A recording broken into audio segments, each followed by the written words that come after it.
Nos seguimos acá charlando con Marcos Giorgetti, que está por presentar su libro por Ediciones Croupier. Contanos bien cómo llegaste a la editorial.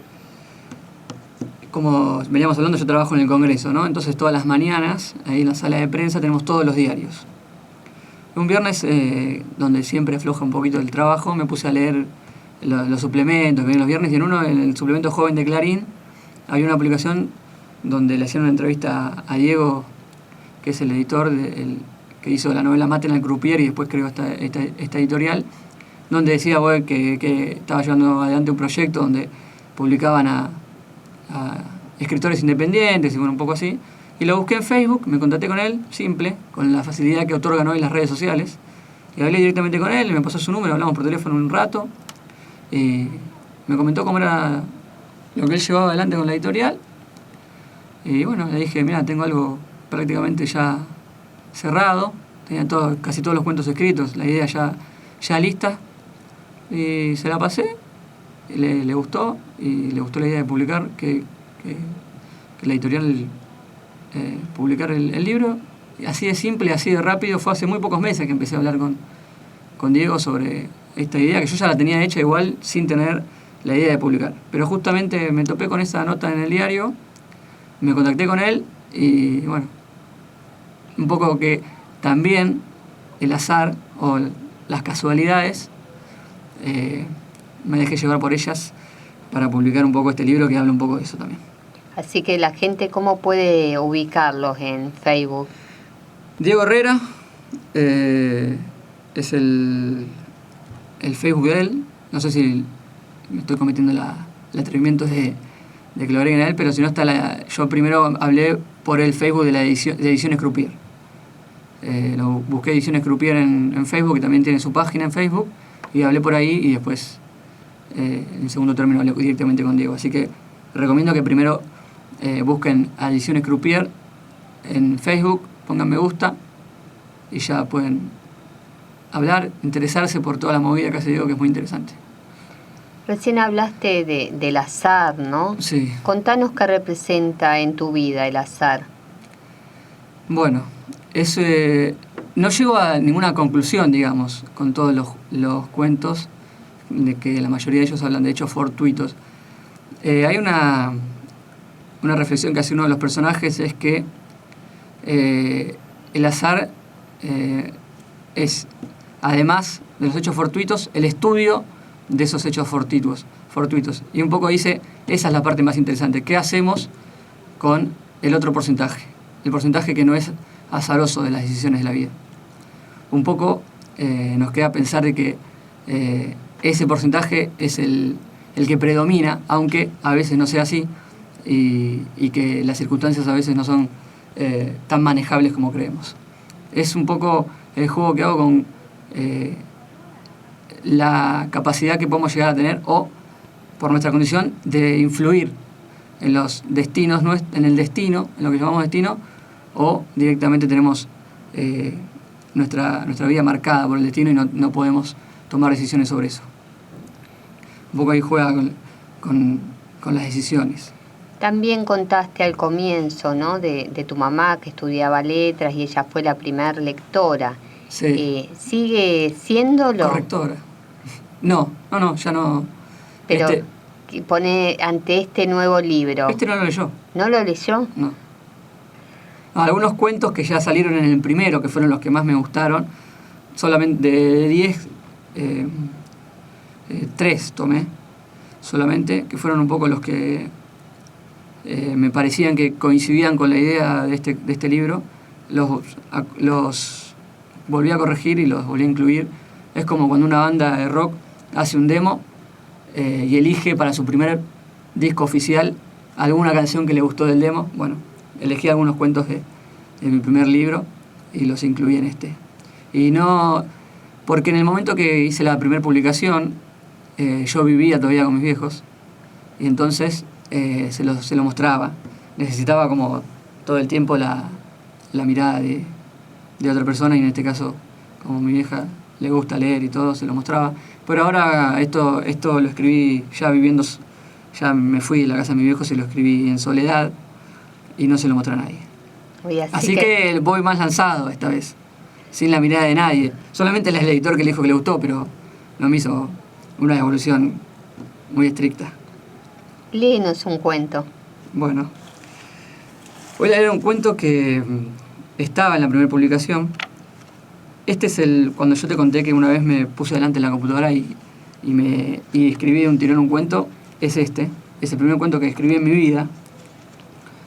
Y es tal vez el menos fantástico de todos porque surge de un hecho puntual y existente.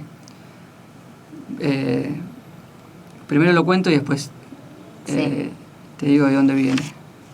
Si es que vale la pena decir de dónde viene, y si no, lo dejamos así. O que cada uno escuche y deje volar su imaginación. Y va dedicado a mi amigo Emanuel Otero, que fue uno de los inspiradores. Se llama Lo veía pasar en moto cuando vivía en la calle Garibaldi. Ese es el título.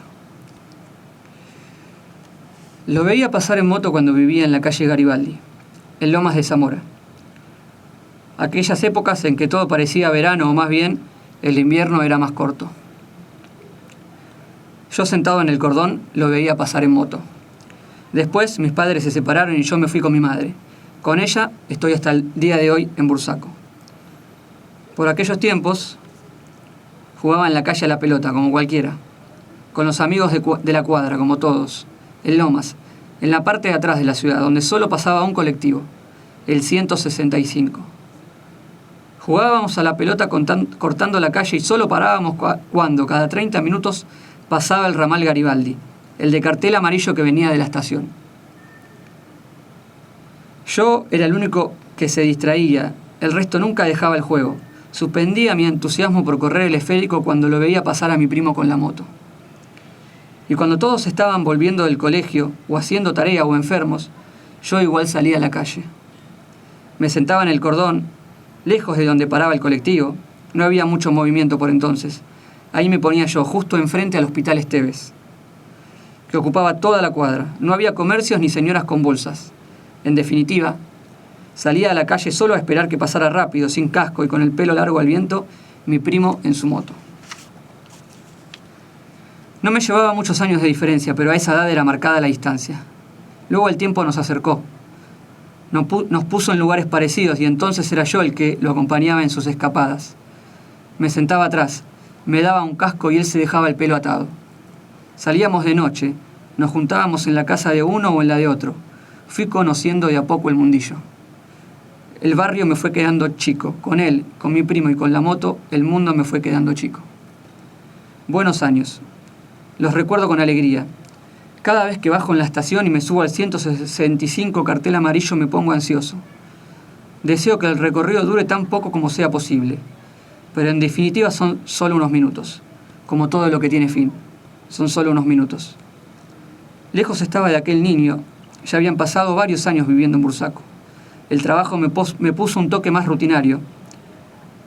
Con menos tiempo para salir a conocer de noches y casas ajenas. Me acostaba temprano y si no lo hacía el día era extraño. Por eso tomaba como una aventura volver a Los Pagos. La primera casa era la que fue mía. A la vuelta, la que fue casa de mi abuela. Estaba abandonada hace unos años ya.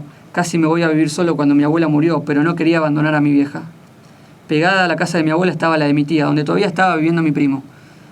Yo sabía que ese día iba al médico, que era un día importante. Tenía esperanzas. Pasé toda la mañana en el trabajo pensando. Por eso se había hecho larga la mañana, por eso también era un día extraño. Lo vi bien, a primera vista, como siempre que lo miraba. O lo quise ver bien, no sé. Me contó, no le había gustado la experiencia. Traté de convencerlo, hablamos por horas, no hubo caso. Eligió cómo vivir. Una enfermedad como esa y de tan joven.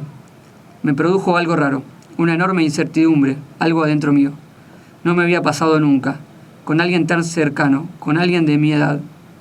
Deposité mis esperanzas en un lugar cerrado y decidí no dejarlas escapar. Pasaron los años, no empeoraba, tampoco mejoraba. Lo seguí tratando como si nada, como él quería. Nunca cambié de trabajo, ni de casa, ni de barrio, ni mi vida se tornó más complicada, ni más sencilla, ni nada. Pero una tarde repentina de verano, ahora que los veranos son más cortos y los inviernos más largos, Tuve que visitar a mi primo, y no lo pude ver. Me tuvieron que convencer de hacerlo. Los amigos de él, de esos a los que les conocía las casas. Me desparramé, quedé arrodillado en el piso y no lo pude ver. El pelo largo sí, pero la moto no estaba. Y la enfermedad seguramente se fue con él, porque él eligió que se quedara. Lo veía pasar en moto cuando vivía en la calle Garibaldi, pero esa tarde no, y no me pude despedir, porque cuando llegué ya era tarde, porque él lo decidió así y así se fue. No quiso hacer lo que no le gustaba, no quiso y vivió en su ley. Lo recuerdo todavía, todo el tiempo. Está en mi deseo de tener una moto, está en mis ganas de ser un poco como él, pero no me atrevo. No tengo la voluntad ni siquiera de sacar la moto que conserva mi tía. Está ahí sola en su cuarto. Me la ofreció, pero no me animé y no me voy a animar tampoco. Sé que él no tendría problema. El problema es mío.